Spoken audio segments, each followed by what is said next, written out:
Dr. Hardy, do you think maybe I should talk to her? Well, all right, Lucy. Thank you, Dr. Hardy. Now, Lucille, Yes, sir. you won't say anything to her about not being able to have any more children. Oh, no, Dr. Hardy, I won't do that, but maybe I can help her come to her senses. You know, she has so much to be happy about, Dr. Hardy, and I'm going to tell her so. Somebody's got to.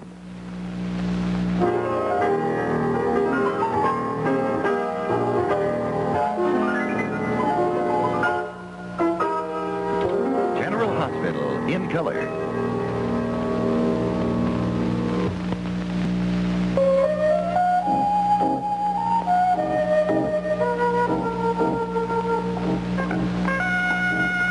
We better tell Dr. Ingersoll about Mr. Newhall. I think he's allergic to that medication. He's breaking out in a bad rash. Okay, I'll make a note of it. Well, his next injection isn't for a couple of hours. Will Dr. Ingersoll be here by then? He should be.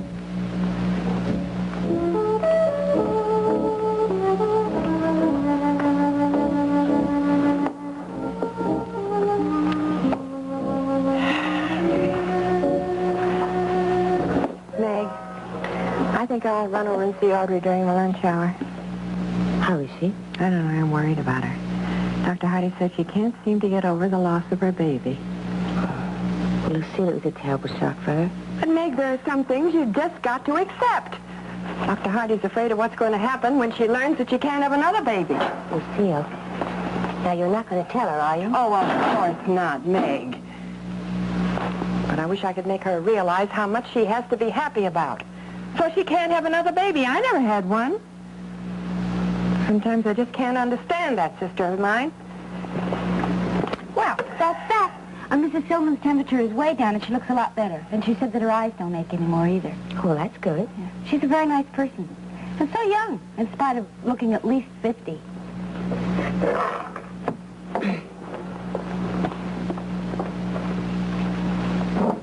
McGillis, now that you're finished with temperatures, you can start with the baths right away.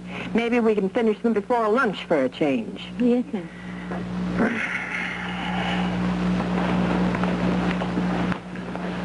Miss March, I need the Andreessen and the Wilkinson charts, please. Very well, I get them, Dr. Pinkham. Hi, Dr. Pinkham. Miss McGillis. How are you, Miss Baldwin? Fine, thank you. Keeping busy? Well, we sure are. Here you are, Dr. Pinkham. Thank you. McGillis. Well, Miss March, I'll need a trainee to assist me with Mr. Saunders' dressings again. I was wondering if perhaps Miss Clampett would be available again. Well, she will be later. She's doing sheets right now. But I could call her if you need her now. Oh, no, later. Later is fine, thank you. I'll start with those glasses now, Miss March. Henry. What's the big idea you're asking for Judy? You're my husband. Why do you want to work with her? I was trying some reverse psychology on Miss March. Reverse psychology? Well, yesterday I asked for you and I got Judy. So today I thought I'd ask for Judy and get you, but I got a double reverse. Yeah, I was right in there. It would have been so easy for you to... Well, I know, but Miss March already suspects there's something going on between you and me. She told me yesterday when I asked for you that this was no social hour, so I thought, well, if I asked for... Well, don't you understand? Well... I was trying to set a kind of smoke screen so she wouldn't suspect. But I was right there. Would you rather have me ask for Judy behind your back? You'd better not. Sharon? And Henry, someday I'm going to wear this and I'm going to wear it right in front of Miss March. Sharon, please. Where's yours? At home, in my dresser drawer. At home? Well, the least you could do is carry it with you.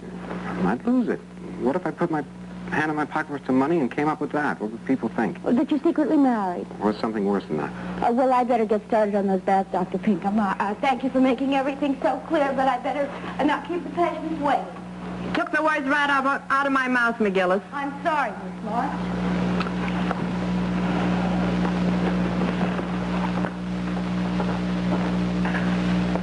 Yes, sir.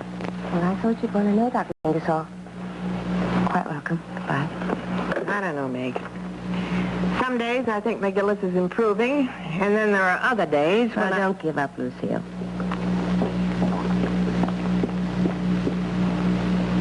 I don't seem to have any patience anymore. Maybe it's because I'm worried about Audrey, or maybe it's because I'm worried about Jessie. I don't know. Maybe they're getting to me. Oh, Meg, you seen Jessie? No, not to talk to her. Of course, I saw the day I was a witness. Don't remind me of that. I think of what I had to say on that. Oh, Meg. Suppose Dr. Baldwin was crazy about her. That doesn't prove they committed murder. I hope not. Oh, now, how can it? Sometimes I don't know what that district attorney is thinking about.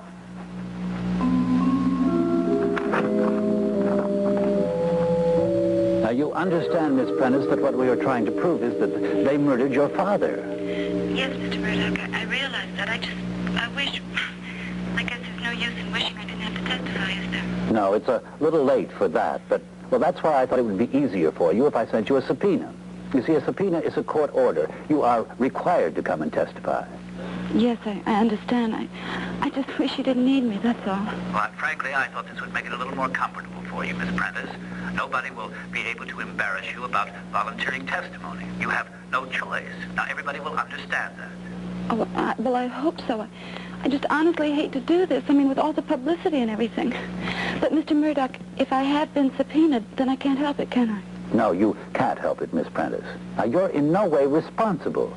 You have to tell what you know about the relationship of Jessie Prentice and Dr. Baldwin to each other and to your father. Now, all I want is the facts about what you know to be true. Now, do you understand? Yes, sir, I understand. Then I'll see you in court tomorrow morning at 10 o'clock. Oh, yes, sir, I'll be there tomorrow. Good. Goodbye, Miss Prentice. Goodbye, Mr. Murdoch.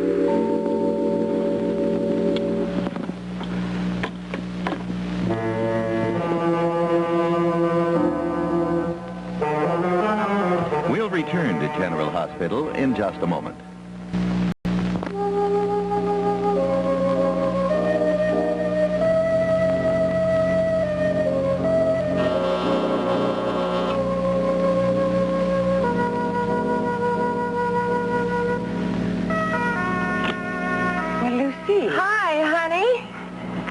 I hope you don't mind my barging in like this. I know you said you didn't feel like company. No, that's all right. I'm just not very good company. Why didn't you tell me you were coming? I could have fixed you some lunch. Well, that's why I didn't tell you.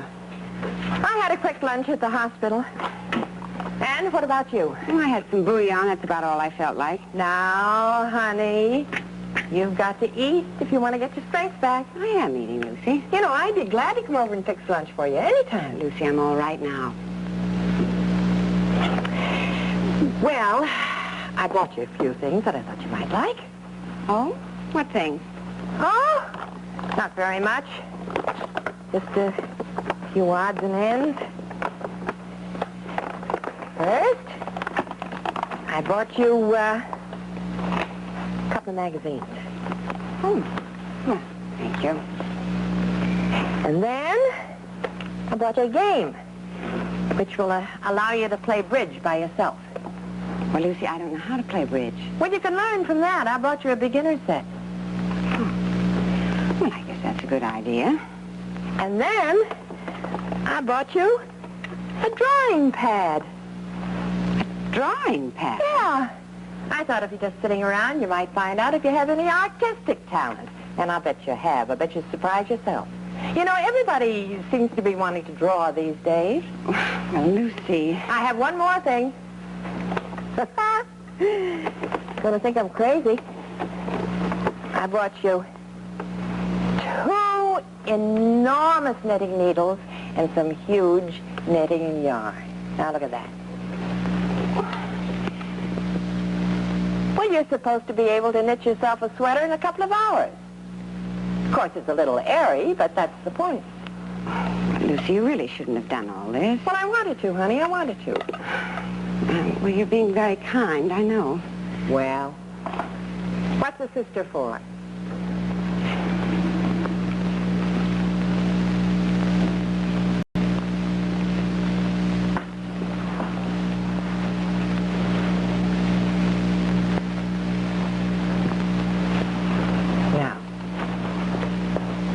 feeling?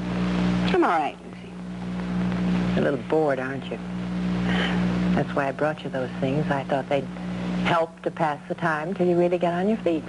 Well, I'm sure I'm going to have to do something. I expected everything would be so different. I expected I'd be so busy. Well, of course you did, honey.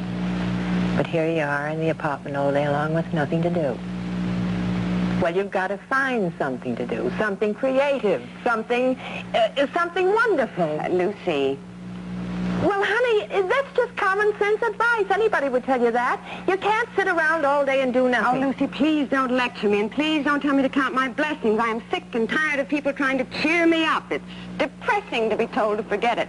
Well, honey, you won't forget it. That's not what I meant. Losing this baby has made such an emptiness in my life. Everything I do seems like busy work without any meaning at all. Well, now, Audrey, don't talk like that.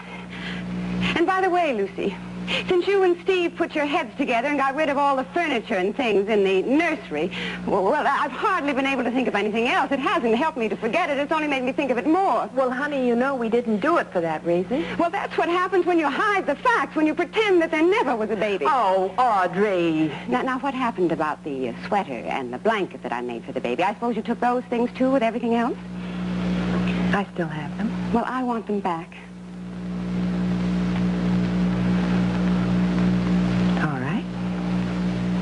Get them back.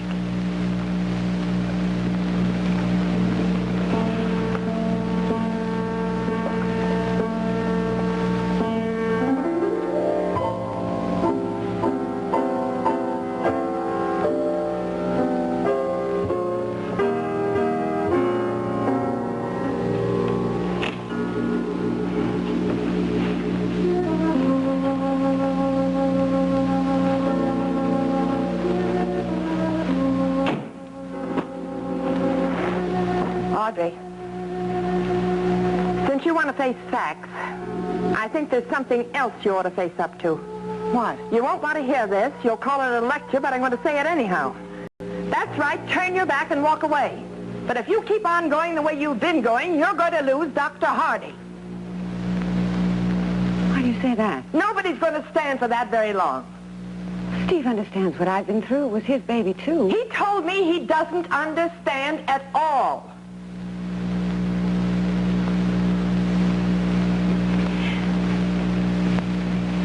Told you that? He told me he was at his wit's end to know what to do about you. So you better stop it, Audrey. You better pick up the pieces and try to make something of your life. Lucy, you're a very lucky woman, Audrey, whether you know it or not. And you've got the most wonderful man in this world for a husband. That's more than I ever had. But I'm not bitter. I have my work, and that's a lot to live for, too. You learn to know that there are other things in life to live for. Oh, Lucy, I've told myself that 100 times, but it doesn't do any good. I never even knew what my baby looked like. Well, I want you to know that you're still lucky. And you have Dr. Hardy, and in my opinion, that's enough luck to last a lifetime. Oh, yes, Lucy, I know that. And I do love Steve. And he loves you, Audrey. But there's just so much a man can take.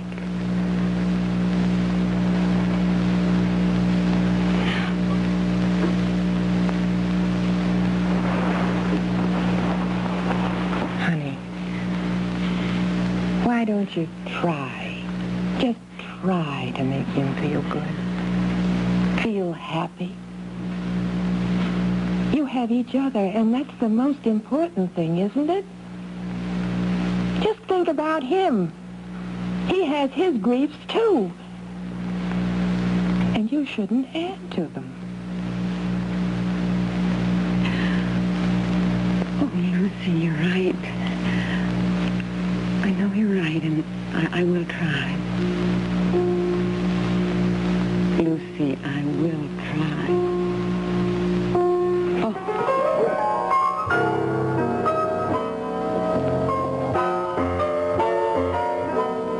We'll return to General Hospital in just a moment.